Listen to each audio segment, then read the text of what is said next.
Welcome to Life as God Intended. I'm Don, and I'm delighted that you've joined me today for this broadcast, as I've got a very intriguing topic for us today. We're going to be discussing a question. Are your beliefs worthy of your faith? Well, before we go any further, may I encourage you, if you haven't already done so, to please subscribe to the channel, click the notification bell, give us a thumbs up for this video, share it with your friends. And the reason for all that is the more algorithms that YouTube sees based on this channel, the more they're likely to share it, and we can reach others with this amazing message of Christ in you, the grace of God at work in our lives. So thank you for participating. And if you have questions or comments, or you'd like to interact with me, please share in the comment section below this video, or email me at info@lifeasgodintended.org. So, what about it? Are your beliefs worthy of your faith? What am I talking about anyway? Well, I've got a little PowerPoint here for you today that will help to give you a visual aid as we kind of work through this important question. I think we would all agree that everyone has strong beliefs. You've probably run into folks that have some pretty strong beliefs about an assortment of subjects, whether, and it's not limited to politics, certainly politics today, everybody's talking about politics, but whether it's education or religion's another big one, or marriage, family, just life in general, or death and God. You know, all kinds of things that we believe and discuss and interact about.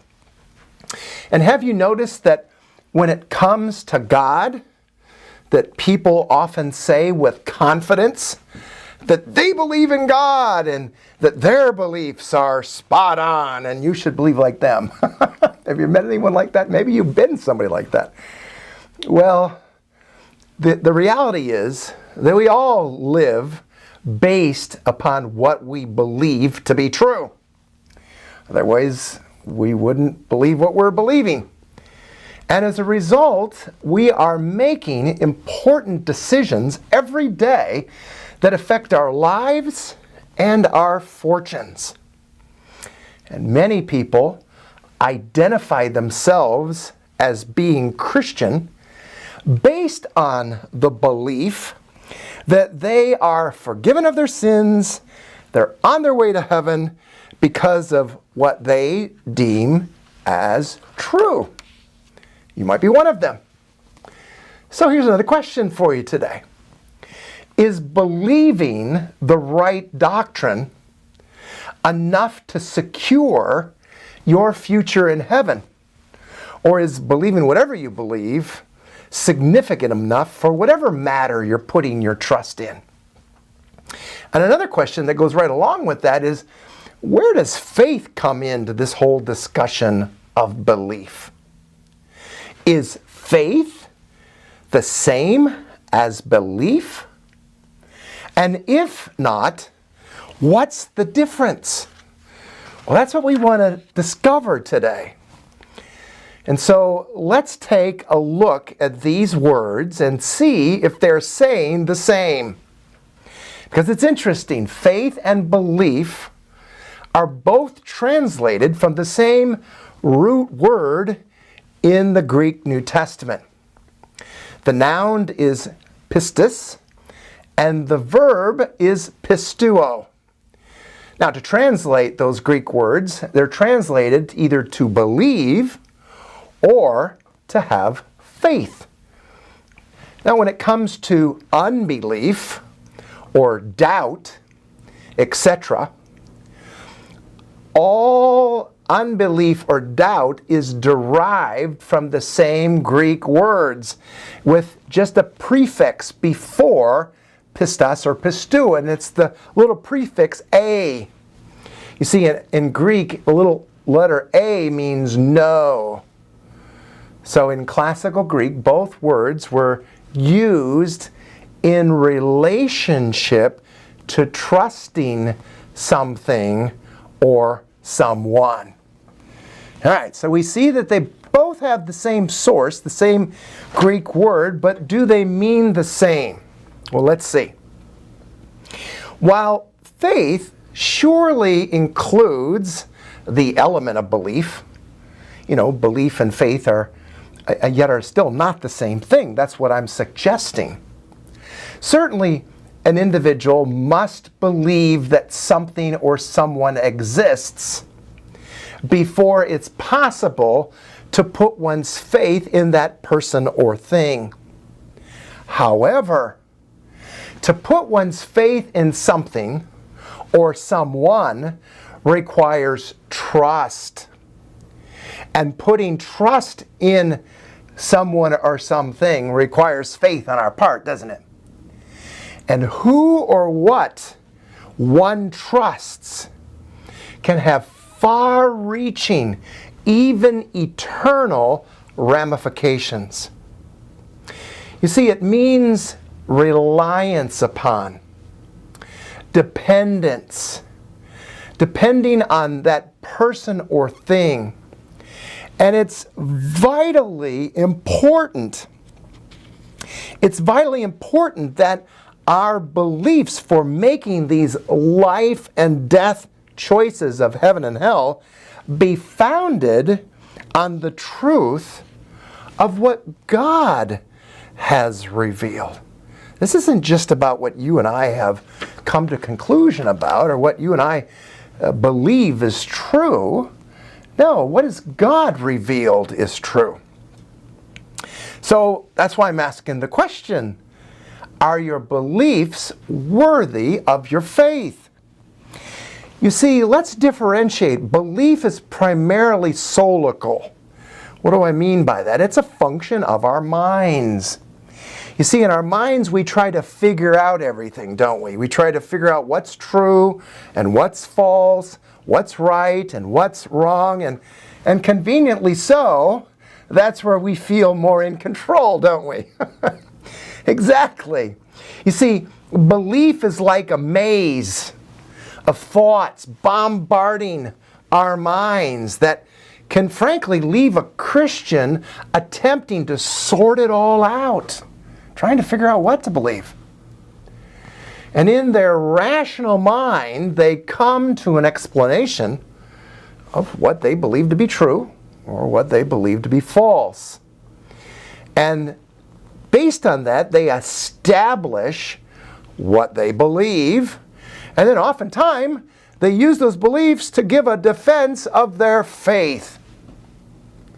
You see, this can often develop into a neatly packaged belief system that they can depend on, trust in, and sometimes even argue about. What is the assumption? Well, the assumption involved in holding a belief to be true is that the belief or the beliefs can solve all of life's problems and can have the answers to life's most perplexing questions. And when one arrives at a certain belief, the person can carry on and move forward with confidence in life, feeling comfortable that this or that belief will solve a particular problem in that individual's life, and it will answer the perplexing questions that they've been presented with.